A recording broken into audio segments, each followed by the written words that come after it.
అయిపోయింది అన్నట్లుగా. అంటే ముఖ్యంగా చేపలు పంచిపెట్టాడు చూడండి, అలాంటి కార్యక్రమం ఏమన్నా ఉందంటే లేడయా, ఆయన బోధకుడే లేడు.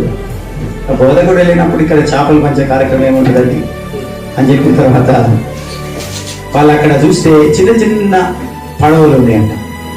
ఆ చిన్న చిన్న పడవలు వేసుకొని అవతల దాకా కష్టంతో పోయి, కష్టంతో పోయిన తర్వాత ప్రభు దగ్గరికి వచ్చి అంటారు, బోధకుడా నువ్వు ఎప్పుడు వచ్చినావు ఇక్కడికి? మేము అక్కడిక్కడ వెతుక్కుంటూ వచ్చాము తెలుసా,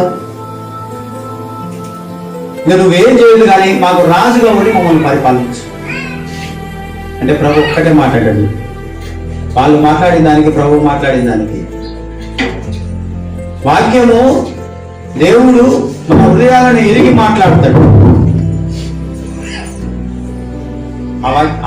మైక్ బంద్ మాట్లాడతాడు, వాక్యం చెప్పాడు మళ్ళీ ఆమె అవ్వలేదు.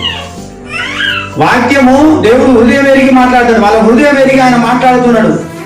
మీరు నన్నేందో అభిమానించాలని కానీ, నన్నేందో మీరు రాజుగా నియమించాలని కానీ మీరు ఇక్కడికి రాలేదు. కానీ ఏమండి, మీరు నాలో ఏదో గొప్పతనం ఉందని మీరు రాలేదు. కానీ మీరు దేనికి వచ్చారో తెలుసా? చేపలు తిని తృప్తి పొందినందున మీరు వచ్చారు. ప్రైజ్ లార్డ్, హల్లెలూయా.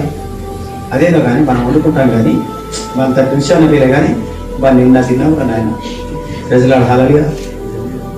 మరి అలా ఏ కలిపిలో ఆయన అబ్బా ఏం టేస్ట్ అయ్యా, బాబా ఏం టేస్ట్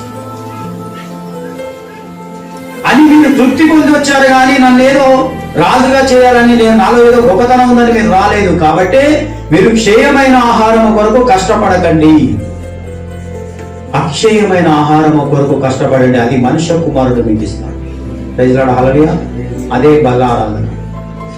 ఆమేన్, హల్లెలూయా. అదే మీకు ఇచ్చే బల్లారాధన, మనం తీసుకునే బల్లారాధన.